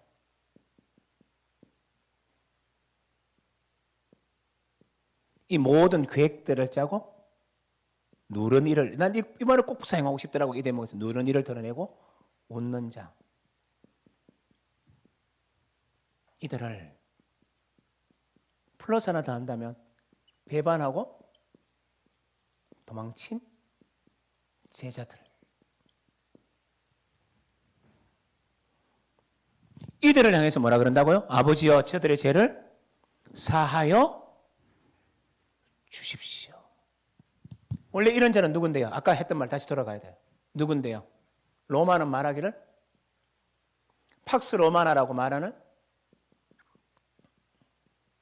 이들의 통치 방법은 하나님의 아들이라고 말하는 가이사의 통치 방법은 십자가에 매달고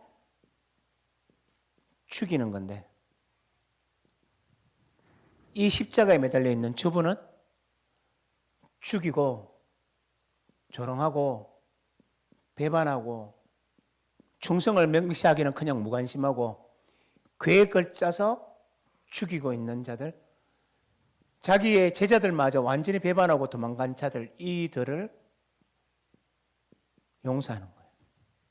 그렇다면 이 말은 뭐냐면 반란군 예수 그리스도의 정보는 엉터리라는 걸 이해하기 시작했죠.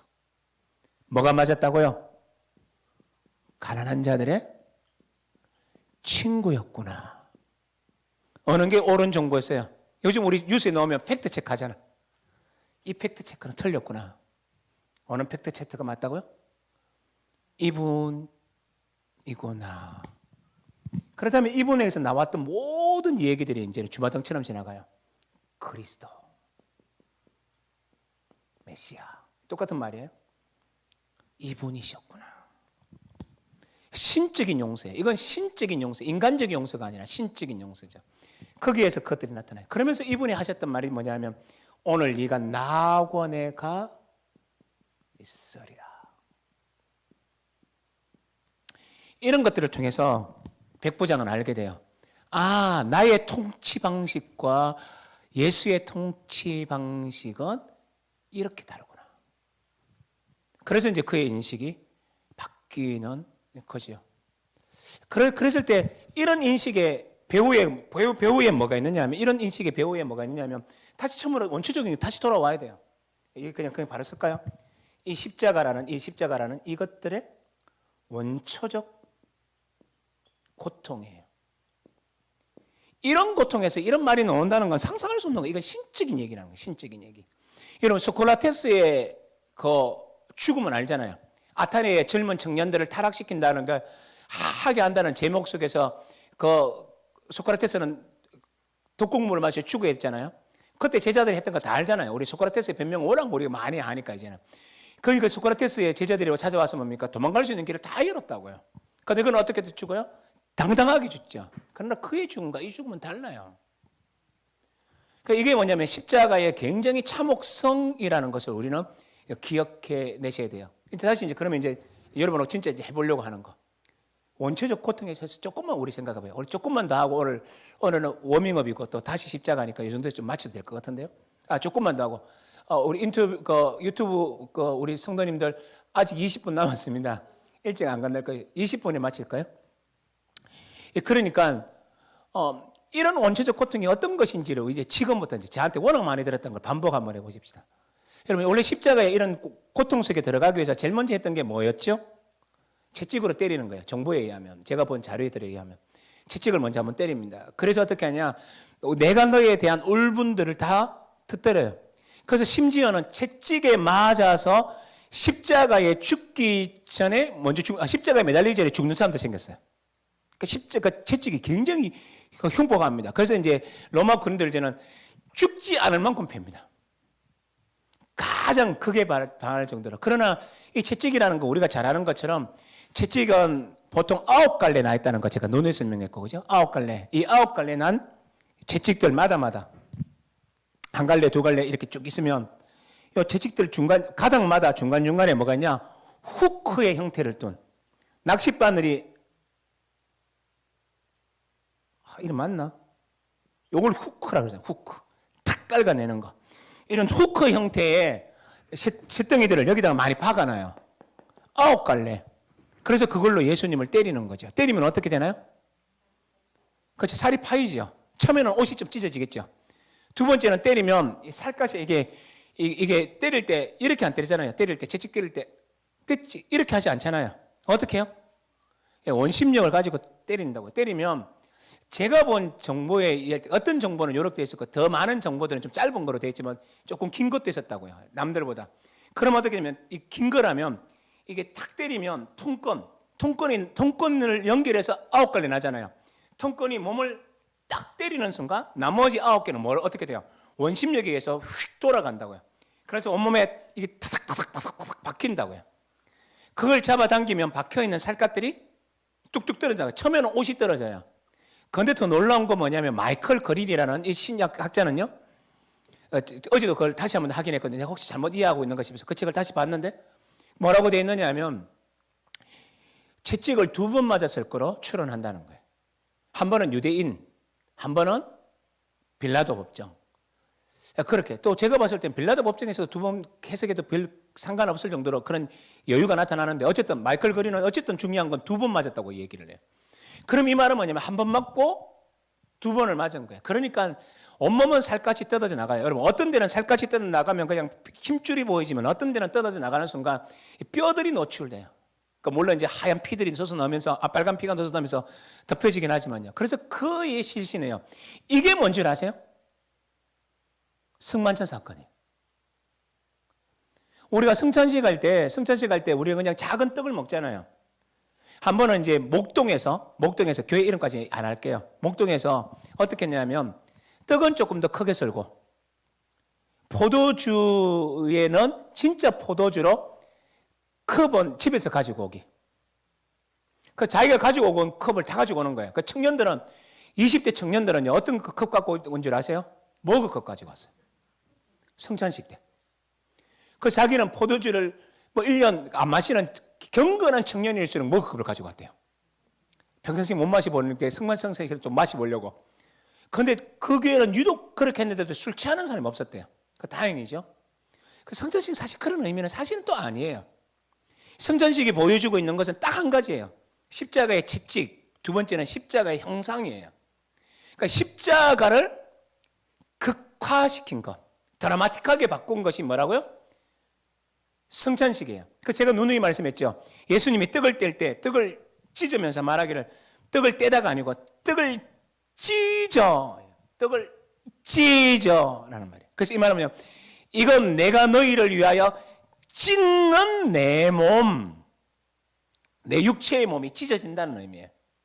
포도주를 따르는 게 아니라 포도주를 쏟아 부으면서 말하기를 이건 내가 너희를 위하여 쏟는, 이 말은 쏟아 붓는 내 피니라. 이 말은 뭘 말해주냐면 이미 채찍 속에 예수님의 십자가의 극화가 드러나고 있어요. 예수님의 육체적 고통이 얼마나 심했는지를 보여주고 있는 게 성찬식이에요. 그래서 사실 우리 교회가 다른 교회들보다 성찬식을 훨씬 많이 하는 교회예요. 대한민국에 우리 교회만큼 가톨릭을 제외하고 우리 교회만큼 성찬식 자주 하는 교회가 없어요. 저는 성찬식을 되게 중요하게 생각해요. 지금은 이제 그 코로나 때문에 이거 마스크 벗고 하는 거 이게 그것 때문에 우리 지금 못 하고 있지만 다시 돌아오면 계속 1년에 12번은 반드시 해요. 한 달에 한 번씩. 왜 하는 줄 아세요? 성찬식이 중요하니까. 왜 그러냐? 성찬식은 바로 예수님의 십자가의 모습이니까. 그래서 우리 십자가를 생각하는 사람들은 성만찬을 받을 때마다 한 번쯤은 더 생각하셔야 돼요. 주님이 어떻게 지키셨지? 그 고통은 어떤 것이지? 이걸 우리 기억해야 돼요. 이게 희미해지면 여러분 우리가 부모님의 은혜는 잊어도 돼요? 여러분 부모님의 은혜가 24시간 내내 막 느끼십니까? 아니죠, 그죠? 부모님 생각 그럼에도 불구하고 부모님의 은혜는 잊으면 안 되는 거죠. 십자가가 똑같은 거예요. 그래서 이제 예를 들면 어느 날 엄마 집에 잠깐 가서 먹을 거 사가지고 가가지고 어머니 같이 밥 먹고 하면 엄마가 되게 좋아하는 모습. 내가 간 건 별것도 아닌데 내가 그냥 한번 찾아가서 고기 한번 사드린 것밖에 없는데 엄마는 고기를 먹는 게 즐거운 게 아니라 자기 앞에 앉아있는 자식 놈 보는 게 너무 행복한 거잖아요. 그때 우리 느끼는 게 뭐예요? 엄마의 사랑이 얼마나 놀랐는지 아빠의 사랑이 얼마나 놀랐는지 알죠? 그걸 느끼게 하는 시간이 언제예요? 사실은 성만찬 시간이에요. 그래서 나를 위해서 죽으신 십자가를 또 묵상하고 또 생각하고 그리스도의 은혜가 아니었다면 하는 게 성만찬이어야 하는데 우린 너무 형식에 치우치면 안 되겠다라는 것들을 보여주는 적용점이지. 적용점. 그게 바로 채찍에 맞는 현상이에요. 그 전에 얘기는 제가 미리 좀 얘기했죠. 이번 고난주간에도 이미 말씀을 드렸는데 빌라도의 법정에 가기 전에 갔던 곳이 어디였나요? 먼저 갔던 곳이 대제사장 집 아닙니까? 다른 거 다 생략하고 하인들이 와서 어떻게 한다고요? 괴롭히고 때리고 주먹으로 치더라라는 말을, 제가 헬라어적 의미가 어떤 의미라 그랬나요? 주먹으로 치더라라고 번역되어 있는 건 헬라어 의미상 그런 의미가 아니, 그것부터 강해요. 주먹으로 힘껏 후려치더라. 우와. 그러니까 어떻게 때리는 겁니까? 이게 훅이에요. 이 스트레이트가 아니고 훅이에요. 훅. 몸통을 돌리면서 이렇게 때려. 허리야. 뭐 바로 그런 것들이 이게 때리는 거야. 그리고 어떻게 눈을 가리고도 때리고 침 뱉고 때리고 하는 거야. 그러니까 여기 더 이상 설명하고 싶지 않아요.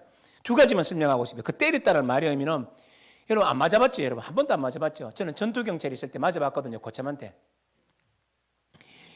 맞으니까요, 처음에 맞을 때는 잘 모르겠더라고요. 펀치가 약한 선배한테 맞았으니, 고참한테 맞았으니. 근데 누적이 되니까 그 마지막 저녁 때 조모할 때요, 내 얼굴이요, 이게 뭐 짐승처럼 부어 올랐었어요. 눈도. 전 다행히 코를 막아서 코는 안 무너졌는데, 이 눈이 이거 막 이거 뭐라 그럴까요? 일그러질 대로 일그러졌어요. 부어 올랐었다고. 왜요? 맞으면 그래, 맞으면. 예수님 그렇게 맞으셨다요. 그러면 그 말은 뭡니까? 이 얼굴은요, 코뼈도 주저앉았을 거예요, 이미.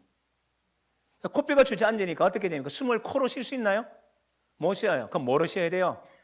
입으로 자꾸 쉬어야 돼요. 그러면 어떤 일이 발생하나요? 흘리고 있는 피들이 자꾸 입 안으로 들어가서 뒤로 넘어가요. 숨도 제대로 못 쉬어요. 기침을 계속해요. 그러니까 이런 고난을 예수님 당하신 거예요. 그냥 고통을 우리가 이제 접근에 들어가는 거예요. 우리로 하여금 아버지, 아빠라는 소리를 듣고 싶어 하셨던 하나님이 치르셨던 대가가 뭔가? 우리에게 열려있는 인생을 가르쳐 주시기 위해서 우리 고난에 동참하셨던 예수님의 고통이 뭔가? 지금 우리 지금 그거 보고 있는 거예요, 지금 현재. 그게 이제 십자가가 우리들에게 말해주고 있는 의미예요. 그러나 또 한 가지 이 대목에서 우리가 배워야 될 게 뭐냐면, 이 세상이 거꾸로 돌아가도 이것만큼 거꾸로 돌아가는 경우가 없어요. 무슨 소리예요? 유대 사회에서 종이라는 개념은 물건이에요. 이해하시나요? 그죠? 심지어 자녀들도 물건 취급했는데요. 아내는 더 말할 것도 없고요. 그런데 종이라는 개념은요, 그냥 물건이에요. 없어도 되는 물건이에요. 그러니까 다시 말해, 이 세상에서 가장 찢기가 비천한 존재가, 천사도 감히, 죄 없는 천사도 감히 바라볼 수 없어서 자기의 두 눈을 가릴 수밖에 없었던 영광스러운 하나님을, 나 지금 울컥하려고 그러네, 때렸어요. 이게 말이 돼요? 거룩하신 하나님, 죄 없는 천사도, 그 이사야 6장에 나오잖아요. 죄 없는 스랍들도 감히 하나님을 보지 못해서, 주님을 보지 못해서 얼굴을 가리고 자기 맨발을 가리고 두 날개로 날면서 말하기를 뭐라 그래요? 거룩하다, 거룩하다, 거룩하다. 세 번이 나오는 것은 거룩의 최상위를 말하거든요. 그 천사도, 죄 없는 천사도 그 했던 그 거룩하신 하나님을 누가요? 인생의 가장 찢기가 때리는 거예요. 나는 이 대목 속에서 늘 느끼는 게 있어요. 우리 인간이 자존심이 상하더라도 왜 참아야 되냐? 십자가의 길이니까. 십자가의 주님이 이 모욕 당하신 것이 그 십자가의 길이 맞고, 우리에게 자기 십자가를 짊어지고 오라고 한 길이 그 길이 맞다면, 자존심 상해도 가야 되는 거구나. 바로 이 대목에서 나오는 거예요. 그게 십자가예요. 제가 이 정도만 설명을 잘했는지 모르겠어요. 이런 개념들이 고난의 개념이에요. 벌써 이 정도면 충분히 이해했죠. 올라가면요, 십자가를 지고 가면, 여러분 우리가 보통 영화에서 보면 십자가가 보통 십자가 이거 형태를 지고 간다고 생각하잖아요. 그죠? 가로축과 세로축으로 되는 이걸 짊어지고 가는데, 사실은 그렇지 않는 게 고정에 나타나요. 어떻게 나타나느냐면, 보통 세로축은 이 골고다 언덕 위에, 이렇게 언덕 위에, 우리 골고다를 이렇게 생각하면, 골고다 이렇게 그리면 거기다가 이렇게 세로축을 이미 이렇게 갖다 놔요. 그리고 세로축 밑에다가 이게 뭐라 그럽니까? 땅을 이렇게 구멍을 파놔요. 그럼 나중에 이게 나무 십자가 이렇게 당기면 올라가면 구덩이는 어떻게 될까요? 내려오겠죠. 이런 걸 다 만들어 놔요. 그런데 또 어떤 건 상상력이 좀 기발하긴 한데, 그런데 두 강도는, 예수님 옆에 있는 두 강도는 이미 십자가에 못 박아 죽는다는 것들이 결정 났기 때문에 어떤 영화에서 보면 가로축만 가지고 가요. 고증을 그렇게 했더라고요. 영화를 보시면 나옵니다. 여러 가지 영화를 보면. 그러면 이게 가로축만 들고 가는데 유독 예수님만 십자가를 짊어지고 가요. 왜 그렇게 고증을 했는지 아세요? 상상력입니다. 예수님의 십자가형은 언제 이루어지느냐 하면 십자가에 죽는 날 언도되거든요. 대제사장들이 빌라도의 집에 찾아가요. 언제 찾아가는 줄 아십니까? 한밤중에. 산울림의 노래 이런 노래 있죠. 한밤중에 목이 말라 냉장고를 열어보니. 여러분 이미자만 할 때만 아는구나. 오케이. 자, 어쨌든 그런 노래처럼 한밤중에 찾아가요. 이 사람들이. 이 말이 됩니까? 말도 안 돼요. 바리새인들과 대제사장은요, 로마 군인들을 보기를 어떻게 봤냐? 짐승보다 못한 존재로 했었어요. 그런데 찾아가요. 특별히 또 하나는 뭐냐면, 이보다 더 충격적인 건 뭐냐면, 예수님을 십자가에 못 박고 무덤에 봉하고 난 다음에 안식일 날 대제사장이 빌라도 집에 찾아가요. 이게 여러분 별로 안 놀라는 것다, 이거. 이 기념만 생각하면 너무 놀랍지 않나요? 무슨 날에? 안식일 날 대제사장이 이방의 간제에 찾아갈 수 있나요? 못 찾아가요. 찾아가가지고 예수님의 무덤을 지키라고 얘기할 정도예요. 그러니까 끔찍한 일들이 막 여기서 막 지금 막 일어나고 있는 거죠. 자, 그런데 이런 이제 이 십자가를 짊어지고 가니까, 그러니까 예수님은 그 아침에는 빌라도는 몇 개만 준비하고, 예를 들면 2개만 준비하면 됐잖아요. 그런데 예수님은 어떻습니까? 갑자기 치루어진 거니까. 그러니까 세로축을 못 가다 놨다고 일단 보는 것도 가능성이 없지만은 않아요.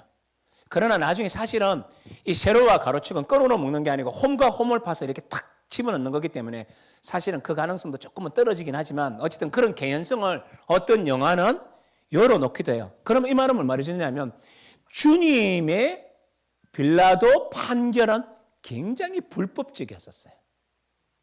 예? 굉장히 불법적이었어요. 또 특별히 사내들인이 누군가를 죽이면 좋겠다라고 말하는 이 판결은, 사형과 관련된 판결은 반드시 해가 밝고 해야 돼요. 다시 언제나고요? 해가 밝고. 그런데 이 사내들이는 예수님의 죽음을 언제 합니까? 새벽녘에 해요. 전부 다 불법적인 요소예요. 십자가에 대한 모든 정보들을 찾아보면 전부 다 불법적인 거예요. 불법이에요.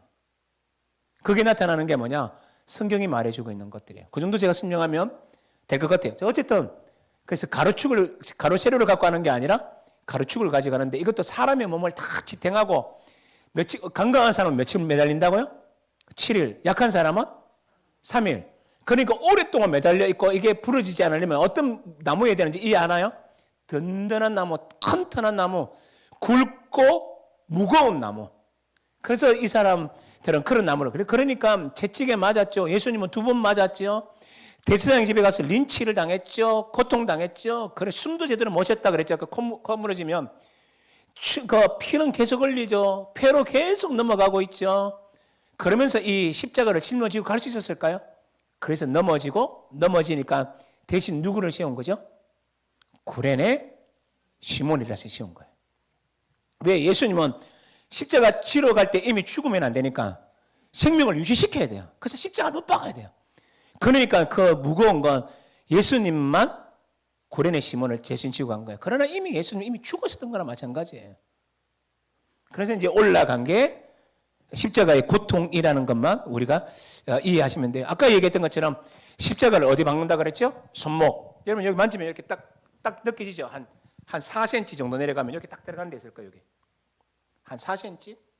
손목 검에서는 한 3cm 여기. 난 여기 딱 걸리죠? 예, 딱 걸려. 여기 박아 놓아요.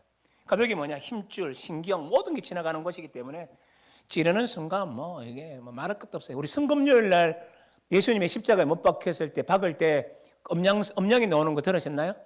저는 십자가를 계속 묵상하고 있었기 때문에 음량도 하나 안 놓쳤거든요. 음량 속에 그들이 못을 박을 때 예수님이 어떻게 했는지 들으셨나요? 하고 소리 질러요. 예수님이 이 찌를 때 그냥 뭐 아무 소리도 하지 않고 그냥 참았냐, 주사 맞는 것처럼 참았냐? 아니에요. 예수님은 그 십자가에 못 박힐 때 제가 이런 말을 표현해야 될지 모르겠습니다. 외마디 비명 가운데 죽어가는 짐승애처럼 울부짖으셨어요. 이게 십자가예요. 그리고 나서 그 십자가를 일으켰을 때 이게 쿵 하고 내려오면 이 모든 아픔이 어디로, 이 십자가의 무게만큼이나 고통이 손목에 실리게 돼 있어요. 그래서 그렇게 쿵 하고 내려오는 거죠. 그러나 더 중요한 게 하나 있어요. 그거 뭐냐? 로마 군인들이 했던 게 뭐냐면 십자가에 못 박는 것도 분이 차지 않는 거예요. 그래서 하는 게 뭐죠? 옷을 발가벗깁니다. 옷을 발가벗긴다는 말은 예수님을 완전히 나신이에요. 나신. 이 발가벗기는 거지. 이유는 딱 한 가지예요. 수치심을 주는 거예요. 유대사회라는 말은 동양사회예요. 동양사회에는 어떤 사회죠? 예의를 지키는 사회. 그럼에도 불구하고 겉으로 보이는 예의. 그러니까 완전 발가벗긴 거죠. 이것도 제가 옛날에 설명했어요. 여러분, 팝의 여제라고 말하는 팝의 여제라고 말하는 마돈나. 발음이 뭐더라? 마돈나? 하여튼 모르겠어요. 마돈나가 옛날에 젊었을 때 했던 얘기였어요. 언제나 그녀가 옛날에 도쿄 어떤 동경의 스타디움에 와서 한번 공연도 하고 했었어요. 그때 왔을 때 뭐였냐? 여성들을, 나는 잘 이 말을 모르죠. 란제리라 그럽니까? 속옷 비슷한 란제리. 그것만 입고 춤췄어요. 그 당시가 20, 30년 전이니까 파격적인 거잖아요. 그거 입고 춤을 출 정도였어요. 그런데 그 마돈나의 목에는 항상 상징적인 게 있었죠. 뭐죠? 십자가 목걸이. 그러니까 기자가 물었잖아요. 마돈나, 당신은 그리스도인입니까? Are you Christian? 이라고 물었을 때 보통 미국 사람들은 예, 나는 태어날 때부터 그리스도인입니다. 그렇게 얘기합니다. 그런데 그녀는 그렇게 말하지 않아요. 아니요, 난 그리스도인 아닙니다. No, I am not Christian. 난 그리스도인이 아니에요. 그런데 왜 당신은 왜 십자가 목걸이를 하나요? 얘기했던 거 기억나시나요? 내가 십자가 목걸이를 하는 건 30대의 젊은 남자가 발가벗고 나를 유혹하기 때문이죠. 어떻게 생각해요? 내가 지금 유튜브 때문에 욕을 안 하고 있는데 지금 미친 X죠. 그녀는 예수님이 발가벗고 죽었다는 건 정확하게 인지했어요. 그러나 한 가지를 놓쳤죠. 뭐예요? 피를 흘리시는 예수, 온몸이 찢기신 예수, 뼈가 노출될 정도의 예수, 온 살갗이 뭡니까? 너들너들 뜯기진 예수. 그건 나신의 30대 남자가 아닌 어떤 짐승보다 더 처절하게 죽고 있는 짐승보다 더 처절한 죽음의 가련한 군상이 달려있을 뿐이에요. 이게 십자가예요. 그렇게 죽여요. 그래서 아까 얘기했던 것처럼 이거잖아요. 올라왔다. 이제 매달리면 이제 내려왔다. 내려오면 심장이 터지니까 어떻게 해요? 다시 올라와요. 올라올 때 뭘 의지한다고요? 여기 엉덩이에 있는 약간의 튀어나온 그걸 어떻게든지 유지해가지고 그거를 이렇게 엉덩이를 해가지고는 엉치뼈에 달아서는 다시 힘을 내고 올라와요. 올라오면 어떻게 여기 막 심각 아프겠죠. 그러면서 올라왔다가 또 처지면서 내려가면 심장이 몽이니까 또 숨을 제대로 못 쉬고 그러다가 다시 하면서 올라가는 거예요. 그러니까 계속 고통이 1초도 쉴 수 없는 고통이 존재하는 것이 뭐냐? 십자가예요. 다시 처음으로 돌아가십시다. 오늘 2부 때 지금 2부 강의에서 했던 얘기처럼 왜 전복 체제자들한테 이 얘기를 하냐? 도망친 노예들을 왜 거기에 못 박냐? 이 말은 뭐냐면 로마 사회는 아까 이거 제가 잠깐 설명하지 않았는데 로마 사회는 왜 그렇게 아름다운 문명을 유지할 수 있었는가? 이건요 노예의 문명을 기반했기 때문이에요. 노예의 노동력을 착취해서 문명이 발전하는 게 이거예요. 그래서 로마만큼이나 이상한 그 나라들 이런 것들을 이제 구약 신학에서는 뭐라 그러냐면 한마디로 요약해요. 제국이라고 얘기해요. 제국, 로마 제국, 이집트 제국, 뭐 바벨론 제국, 그 제국이라는 말을.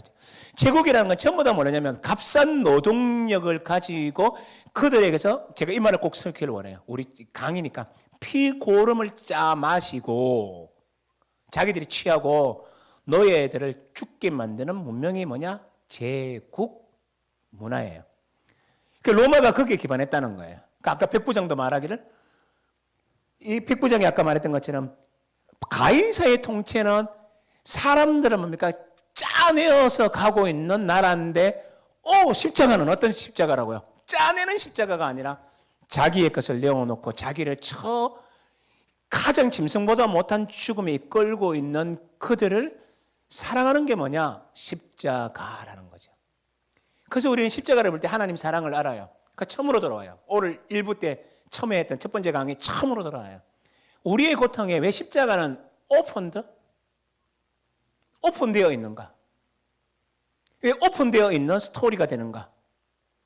그 이유가 뭐냐면 우리를 위하여 모든 것을 내어놓고 죽으시는 하나님의 사랑이 이 모든 고통 속에 다 숨쉬고 있잖아요. 그럼 이 말은 뭐냐면 우리는 이슬람처럼 말하지 않아요. 너의 고통 인샬라 정해진 거야. 그건 네 몫이야. 그냥 당해 라고 말하는 게 아니라 십자가는 뭘 말하느냐 하면 우리의 고통을 대신 짊어지기 위해서 이 땅에 오신 하나님의 공유하시는 함께 하시는 것이다 라는 것뿐만 아니라 한 단계 더 나가서 마지막 이 말을 좀 해야 될 것 같아요.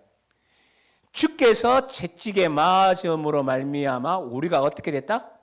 나음을 입었다. 그러니까 이 말은 뭐냐면 예수님의 고통은 우리의 고통을 대신하는 고통, 치유해주는 고통이라고 말씀하고 있다면 예수님은 우리의 고통의 문제에 대해서 숙명이야 라고 말하는 게 아니라 그 고통을 내가 질 거야 라는 하나님의 해결책으로서의 이야기가 된다는 얘기예요. 이게 신학적으로 되게 중요한 얘기예요. 그래서 이걸 이제 보통 어떻게 말하느냐 하면 이제 다른 말로 좀 바꾸면 세계관이라 월드뷰라는 말을 써요. 월드뷰. 그러니까 우리가 세상을 어떻게 봅니까? 세상의 이 고통의 문제, 이 남북 경제, 우리나라의 남북 이 개념이 아니고 세계적인 그 남북 경제의 문제들 이런 것들을 어떻게 해결합니까? 라고 얘기할 때 성경은 우리에게 언제나 이렇게 얘기해요. 그런 모습 모든 문제들을 보면서 세상의 세계관을 어떤 식으로 봅니까? 이게 월드뷰거든요. 동성애를 어떻게 봅니까? 이것도 월드뷰거든요. 그러니까 이렇게 보는데 이제 보통 말할 때 이 땅의 고통의 문제를 얘기할 때 다른 종교에서 얘기하는 게 항상 얘기하는 게 있습니다. 그건 뭐냐? Closed worldview예요. 예? About pain에 대해서. 그러니까 고통에 대해서는 언제나 closed 돼 있어요. 닫혀 있어요. 우리와 함께 하잖아요. 그런데 십자가만큼은 어떻게 말하느냐 하면 오픈되어 있다는 거예요. 이 고통은 너희를 위하여 맞는 내 채찍이라. 그러니까 나는 뭐예요? 너희 함께 하는 거예요. 그래서 여러분 우리가 약하면 약할수록 하나님의 사랑이 더 가까워요. 심령이 가난한 자는 복이 있나니 마태복음, 가난한 자는 복이 있나니 누가복음. 두 버전이 있잖아요. 두 버전 다 신학자들은 동의를 합니다. 왜냐하면 그 당시에 심령이 가난한 자들은 누가복음에 나오는 가난한 자하고 맞닿아 있기 때문이에요. 여기서 가난하다라는 말, 그 당시에 가난하다는 말은요, 경제적으로, 군사적으로 이 모든 것들을 다 빼앗긴 사람, 그래서 파산한 사람들. 그래서 모든 걸 빼앗겨버렸기 때문에 영적으로 파산한 존재 같은 된 존재들은 왜 복이 있나요? 클로즈된 데서는 이게 답이 없어요. 숙명인데 뭐, 인살난데 뭐. 그런데 예수님 뭐라 그런다고요? 우리의 고통에 들어오시고 우리를 위하여 대신 당하시고 그래서 우리가 나음을 입는다라는 복된 소식이 담겨져 있는 것이 뭐라고요? 십자가의 의미예요. 그래서 이제 이런 얘기가 있는 거죠. 이제 마지막, 제가 오늘 시작할 때 예화 두 가지를 하고 시작했죠. 마지막 예화도 여러분 다 아는 예화예요. 우리 교회 성도들은 몇백 번 하려고 한 10번 들었던 예화지만 저는 마무리를 이걸 꼭 하고 싶었어요. 오늘은. 그건 뭐냐? 우리 엄마 얘기. 저희 엄마 얘기. 제가 예수 그리스도를 믿고 우리 어머니 믿지 않으셨어요. 왜? 저는 누나가 4명, 저는 막내 아들. 부처의 모든 절에다가 제 이름 올리고 아들 낳게 해달라고 빌고 빌어서 제가 낫다고 생각하는 부모님이었으니까 아무도 안 믿었어요. 제가 먼저 예수 믿었어요. 그런데 어머니가 저를 제가 믿고 난 다음에 6개월 후에 믿었고 그리고 또 그 다음 6개월 후에 아버지가 믿어서 우리 가정이 복음이 됐다 그랬죠. 그런데 우리 어머니가 예수 믿고 너무너무 예수 잘 믿었다 그랬어요. 믿고 나니까 또 잘 믿더라고요. 빨리 할 때도 찬송 안 하는 것도 별로 없지만 주님을 가까이 가는 거, 십자가 가까이 그 노래 잘 부르고 내 주를 가까이 잘 부르고 이런 분이었는데 한 번은 얘기했죠. 우리 어머니 교회에 예수라는 영화를 상영했다. 그래서 우리 어머니가 예수라는 영화를 보러 갔다는 거죠.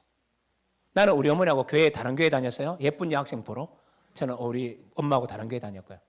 나는 내가 가고 싶은 교회 갔고 어머니는 집에서 가까운 교회를 갔고 그러다 보니까 이제 영화를 보고 왔는데 저를 주일날 밤에 만났죠. 어머니가 저를 불렀어요. 창훈아, 니 와봐라. 엄마 와. 앉으니까. 창훈아, 왜 엄마? 성경에는 분명히 하나님이 사랑이라 그랬잖아. 엄마. 그래서 나는 이제 하나님 안 믿으려고. 왜? 오늘 예수 영화 보고 안 하고 왜 가는데? 우리 어머니 하시는 말씀.